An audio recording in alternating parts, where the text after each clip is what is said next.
When everything feels wrong but you can't explain why. Hey everyone, welcome back, and thank you for being here with me.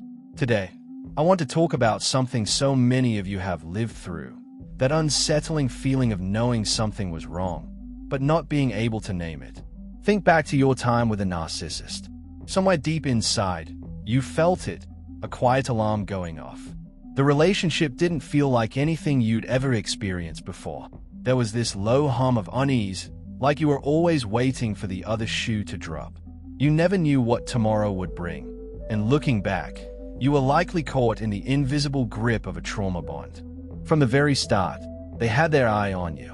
They didn't storm into your life with flashing lights. They slipped in quietly, methodically, getting closer and closer before you even knew what was happening. By the time the mask started to slip, you were already tangled in something toxic. One day, they'd be warm, charming, attentive, the very picture of devotion. The next, they'd be cold, cruel, or eerily indifferent. You never knew which version of them you were going to get. They promised you the world, but their focus was always on themselves. Back then, you probably didn't know anything about the narcissistic abuse cycle, and they were counting on that. They studied you like a blueprint, your dreams, your struggles, your relationships, your finances, your habits. And if you were someone who naturally gave the benefit of the doubt, who wanted to keep the peace, who didn't like conflict, well, they used that. They used you. Some of them moved fast, sweeping you up in a whirlwind romance. Others moved slow, wrapping their web strand by strand. Either way, from the first moments, they were testing you. How quickly would you respond to their texts? How far would you bend your life to make theirs easier, even at your own expense? If they needed a ride at 4 a.m., would you drop everything, even if it meant helping them go see someone else behind your back? This is how they train you to put their needs above your own. And at the time, you might not have seen it as toxic. You just knew something was off. Money? Oh, they love money, especially yours. Often, once your resources dry up, so do they. They'll expect you to carry the bills, gas, food, rent, utilities, while offering crumbs in return.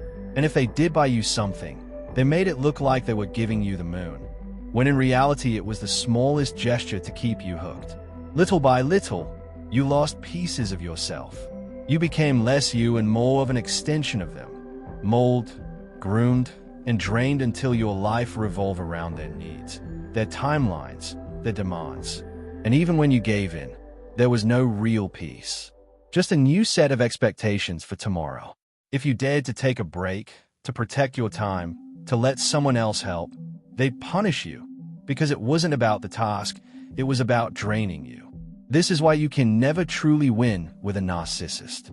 Just when you think you've figured them out, they change the rules. Up becomes down, black becomes white, and nothing makes sense anymore. And one of the biggest red flags you probably noticed later on, triangulation. At the time, you might not have even known what it was, but they did. It's when they pit you against someone else, real or imagined, just to keep you competing for their attention. It's deliberate, it's cruel, and it's one of their favorite games. Let's say the person they tried to triangulate you with was real, someone you actually knew. That's not just a red flag, that's a blaring siren. That's the ding-ding-ding moment where your gut is practically screaming, "Get out, now." You might not have realized it back then, but what the narcissist was really saying through that move was, that person is giving me attention, whether it's real or fake, and your time here is almost up. I know you won't stop me, because you don't even see what I'm doing to you. That's how they twist the knife. That's why in a relationship with a narcissist, even your kindness gets weaponized against you. And it's exactly why anybody, no matter how smart, kind, or strong, can end up in their trap. But once you gain clarity, once you heal, once you truly understand that your energy is sacred, your time is gold, and your peace of mind is priceless, you stop playing. You go no contact. You block them. You cut ties with every flying monkey and every mutual connection that could be used to sneak their way back into your life. If you've already done this, you know the freedom it brings. If you haven't yet, you will. Because here's the truth. leave even the smallest crack open, and they will push it wide open the moment it benefits them. That's the Hoover. And when it comes, you cannot take the bait. Your job is to make yourself unhooverable. Disappear from their radar entirely. Think back to those early warning signs you couldn't name at the time. Maybe you woke up one weekend morning, you were married or in a committed relationship, and you rolled over to find them already gone. You checked the clock, 6:15 on a Saturday. No kiss goodbye. No good morning, no trace of intimacy. The truth, they left because they wanted to do whatever they pleased, and to punish you for the crime of sleeping in. To them, it was a competition. If you didn't wake up when they did, you were lazy. They'd throw it in your face. Why don't you get up and do things? I'm always doing things. But it was never about productivity. It was always about control. And here's the part you probably didn't know back then. When they disappeared like that, you were never going to know where they really went. Most of the time, it wasn't anything mysterious. It was calculated. They were either with another source of supply or indulging in whatever they felt like doing without you. Maybe bike riding, browsing yard sales, strolling through the mall before it opened, or walking around the block. Whatever it was, it served them, and it hurt you. At first, it might have been just a Saturday thing. Then Sundays too. Eventually, weekends together became non-existent. Here's a cold truth. Narcissists ration their time like currency. They'll tell you, I can give you X days a week. That might be one day, maybe two, sometimes three. But there's always a cap. And if they are limiting time with their own partner, you have to ask, what are they doing with the rest? The answer is usually something they don't want you to know. They juggle people like appointments. This person gets 2 days. That one gets 1 day. Someone else gets 3. And they keep a day completely to themselves. Even if you were lucky enough to get 2 days, they might pull one at the last minute. Now you're left with one, after waiting all week for those precious 2, and you're still expected to be grateful. That's how they keep you chasing. In a healthy relationship, time together isn't rationed. It's freely given. There's communication, mutual effort, care in sickness, support in hard times, and joy in the everyday moments. With a narcissist, you get none of that.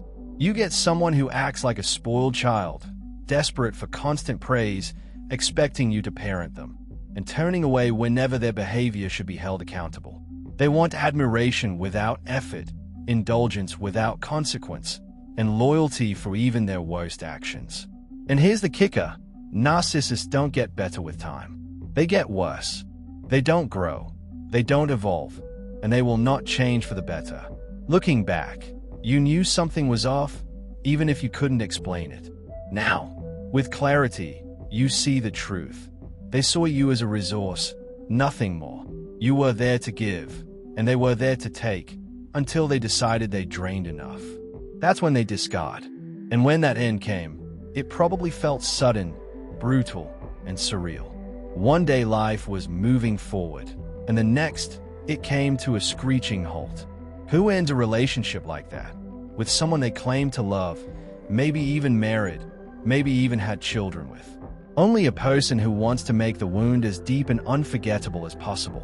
It's their final act of cruelty, their way of saying, I was never who you thought I was, and then walking away while you're left standing in the rubble, trying to make sense of a story that never made sense to begin with. But here's the part they never planned for. You figured it out. You've started to heal. You've chosen yourself. You've drawn the line, gone no contact, and begun unpacking not just the truth about them, but the truth about you, your resilience, your worth, your strength. That's the road forward, and it's yours to walk. Not tomorrow, not someday.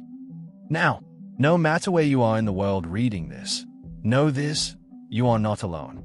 You're reclaiming your life, shedding the toxic residue they left behind, and taking steps toward a future that feels lighter, freer, and more aligned with who you truly are. I hope you're standing firm in your boundaries, keeping your focus on what's within your control, and staying rooted in your truth. You are far stronger than you realize, and your healing is living proof of that. God bless you.